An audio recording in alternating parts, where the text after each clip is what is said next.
네, 긴급으로 저희가 준비를 해봤습니다. 간밤 뉴욕 증시가 인플레이션 공포 때문에 3대 주요 지수 모두 하락했고요. 오늘 우리 시장도 이렇게 짓누르는 요소로 작용을 하고 있는데 인플레이션 우려, 과연 계속 시장의 발목을 잡을 것인지 그리고 그에 맞는 전략은 무엇일지 상명대 DNA랩 황세훈 개건연구위원과 함께 이야기 나눠보도록 하겠습니다. 안녕하세요. 네, 안녕하세요. 반갑습니다. 네. 연준 위원들이요. 네. 인플레이션 급등이 일시적이라고 판단을 했음에도 불구하고 지표가 다르게 움직이고 있습니다. 미국 기대 인플레이션이 10년 만에 최고치를 기록했는데 그럼 연준 위원들의 판단이 틀린 건가요? 연준 위원들의 판단이 항상 옳은 것은 아닙니다. 네. 그리고 이제 연준 위원들은 어떻게 보면 시장을 조금 안정화시키는 것이 굉장히 중요한 임무이기도 하거든요. 그렇기 때문에 현재의 상황에서 인플레이션에 대한 공포 심리를 과도하게 부추기는 것은 오히려 시장에 도움이 되지 않을 것이라는 판단을 했을 가능성이 높고요. 그렇다고 해서 연준이 시장에 대한 그리고 특별히 인플레이션에 대한 통제력을 확실히 갖추고 있느냐고 평가하기는 사실 점점 더 어려워지고 있다라고 봐야 될 것 같습니다.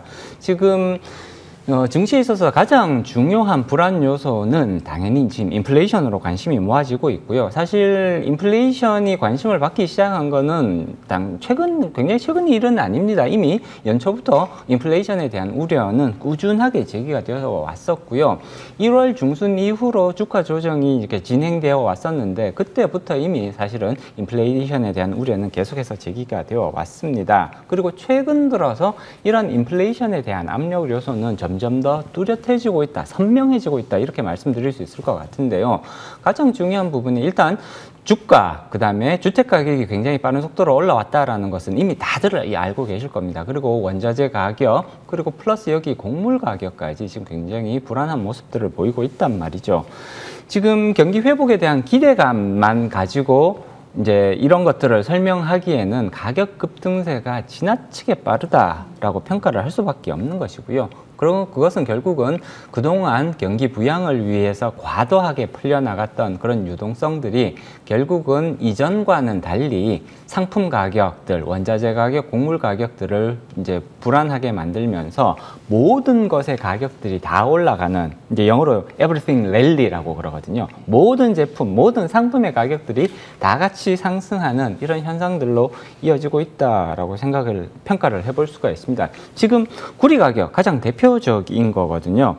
지난 이제 월요일 기준으로 봤을 때 런던 거래소, 금속 거래소에서 구리 가격이 사상 최고치인 1만 달러를 돌파를 해버렸거든요. 그리고 지금 계속해서 1만 달러를 상회하는 수준에서 결정이 되고 있고요.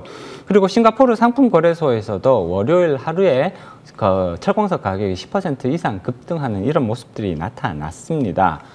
원자재, 철광석이나 구리뿐만이 아니라 곡물 가격의 움직임도 사실 심상치가 않거든요.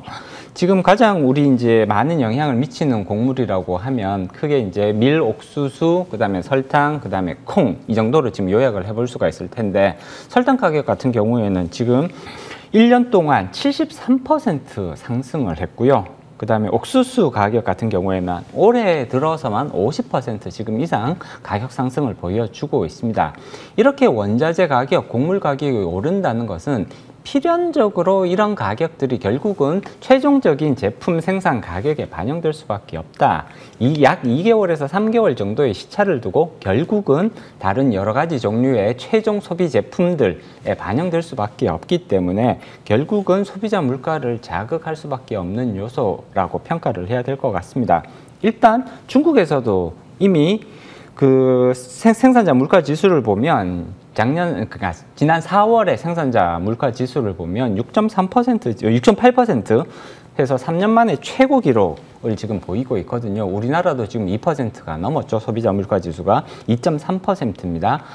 지난 44개월 만에 최대 상승폭을 보였다라는 점, 결국은 이것은 인플레이션이 지금 이제 전방위적으로 확대되고 있다. 그리고 연준의 그러한 그 인플레이션이 아직 우려할 만한 상황은 아니다라는 그러한 평가, 언급들에 대한 신뢰를, 시장의 신뢰가 점점 약해지고 있다라는 것을 보여주고 있습니다. 그럼 이렇게 인플레이션 우려가 커지는 상황에서 연준이 그냥 이렇게 수수방관하진 않을 거란 말이죠. 그렇습니다. 그렇죠? 지금 주가가 빠지고 있는 가장 중요한 부분은 인플레이션이 이렇게 커지게 되면 결국은 연준이 이것을 그냥 내버려 둘 수만은 없는 것이거든요. 연준의 인플레이션 중요한 목표는 굉장히 뚜렷하게 설정되어 있습니다. 2%인 거거든요. 근데 지금 미국의 기대 인플레이션, 10년 기대 인플레이션 수준이 이미 2%를 돌파를 했습니다. 2.5%에 지금 접근을 하고 있고요. 따라서 미국의 인플레이션은 이미 2% 수준에 올라와 있다 이렇게 보셔도 괜찮을 것 같습니다. 물론 연준은 작년에 인플레이션에 대한 적용 방식을 이제 평균 인플레이션 목표제로 바꿨습니다. 그래서 예전 같았으면 2%에 도달하는 순간 즉시 통화 정책의 변경을 검토하는 그런 방식으로 통화 정책이 결정이 이루어져 왔는데 작년부터는 이제 평균 인플레이션 목표제, 다시 말해서 특정 기간, 약 2년에서 3년 정도의 기간 동안 평균적으로 인플레이션이 2%를 넘지 않으면, 다시 말해서 작년 같은 경우에는 인플레이션이 굉장히 낮았단 말이에요. 거의 0에서 0.5% 수준의 인플레이션이었기 때문에 작년에 이렇게 길게 인플레이션이 낮은 기간들이 있었기 때문에 향후에 예를 들어서 3%에 도달한다고 하더라도 평균을 내면 2% 근처가 될 가능성은 충분히 있습니다. 그렇기 때문에 2%에 도달했다고 해서 즉시 통화정책을 긴축으로 선회하지는 않을 것 같습니다. 최소한 내년까지는 계속해서 현재의 통화정책 기조를 유지할 수 있는 그런 제도적 기반은 갖추고 있다. 그렇지만 인플레이션이 이렇게 빠른 속도로 증가를 하게 되면 결국은 연준도 통화정책의 변경, 다시 말해서 양적 완화의 테이퍼링, 그리고 기준금리의 인상이라는 이런 최종적인 통화정책의 변경을 앞당기지 않을 수가 없다는 거죠. 시장은 이 부분에 대해서 이미 선제적으로 반응을 하고 있다. 네. 기준금리가 상승, 시장금리가 상승하게 된다는 것은 결국은 이것은 주가의 굉장히 중요한 조정 요인이 될 수밖에 없는 거고요. 인플레이션이 계속해서 상승하고 멈추지 않고 상승하는 그런 추세를 이어가게 된다면 주가 조정의 폭도 예상했던 것보다 더 커질 수 있다는 위험성을 가지고 있습니다. 네, 인플레이션 우려는 원래 있어 왔던 건데 그 가격 급등세 속도가 너무 빠르다 보니까 시장에서 우려가 커지는 것 같습니다. 그러니까 성장성 둔화에 대한 우려가 커지고 있는 셈이기도 한데요. 그렇다 보니까 위험자산 시장이라든지 그다음에 가상자산 시장에서도 과열이 급격하게 꺾이는 모습도 일부 관찰이 되고 있지 않습니까? 버블 붕괴로 인한 시장 파장 얼마나 클 거라고 보세요? 일단 이제 위험자산이 현재의 상황에서 대표적인 위험자산이라고 그러면 이제 주식과 가상자산 정도로 구별해 볼 수 있을 것 같습니다. 주식 같은 경우에는 지금 어느 정도는 우리 이제 국내 시장 같은 경우에는 이미 이제 조정 장세가 계속해서 이어지고 있죠. 1월 중순 이후로 계속해서 조정 장세가 이어지고 있습니다. 3,200포인트를 넘겼다가 조정을 받으면서 물론 이제 며칠 전에 다시 또 3,200포인트를 넘긴 것은 사실입니다만 1월 중순 이후로 현재까지 계속해서 조정 장세가 이어지고 있다. 이렇게 이제 해석을 해주는 것이 오히려 합리적일 것 같고요. 인플레이션에 대한 이런 우려가 그러니까 해소되지 않는다면 아마 조정의 폭은 조금 더 커질 수 있다. 3천까지는 충분히 그 조정의 폭을 열어두는 이런 모습들이 조금 필요하지 않을까 그렇게 예상을 해볼 수 있을 것 같고요. 가상자산 같은 경우에는 가격 조정의 폭이 훨씬 더 커질 수 있는 우려를 가지고 있습니다. 물론 가상자산 안에서도 비트코인이나 이더리움 같은 그런 대장 코인들 같은 경우에는 가격 조정을 받더라도 그 조정의 폭이 크지 않을 가능성을 충분히 예상해 볼 수 있습니다만 알트코인 같은 경우에는 가격 조정의 폭이 거의 버블 붕괴의 수준까지 갈 수 있다. 그리고 붕괴된 이후에도 가격이 회복되지 않을 그런 알트코인들이 다수 존재할 수 있습니다. 이런 부분에 대해서는 각별한 주의가 필요하죠.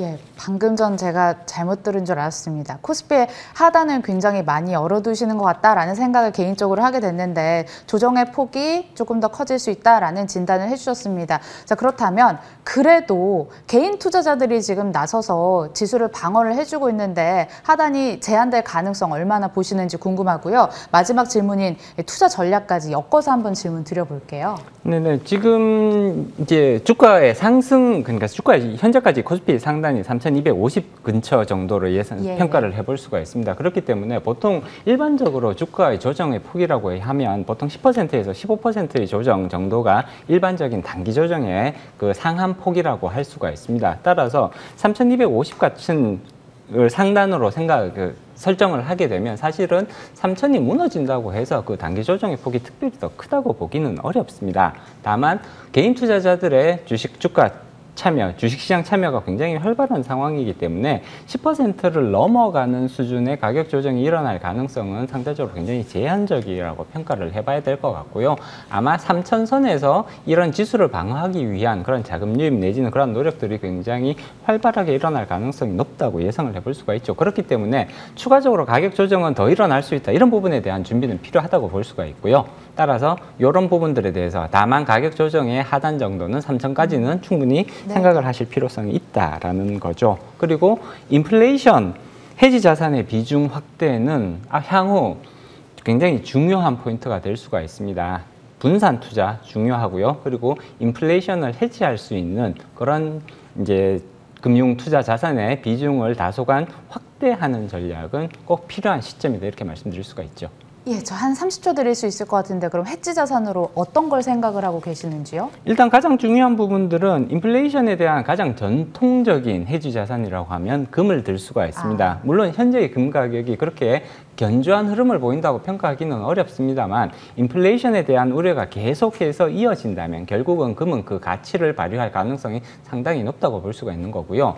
그다음에 그 원자재 중에서도 특히나 경기 선행적인 성격을 가진 그런 구리라든지 뭐 이런 부분들에 대해서는 인플레이션 자산의 성격이 충분히 강합니다. 이런 부분들에 이런 자산들에 대한 관심은 충분히 유효한 전략이라고 볼 수 있습니다. 네, 대안까지 확인을 해봤습니다. DNA랩 황세훈 개곤연구위원과 함께했고요. 저희 빨간맛 1부도 마칠게요. 시청해주신 여러분 고맙습니다.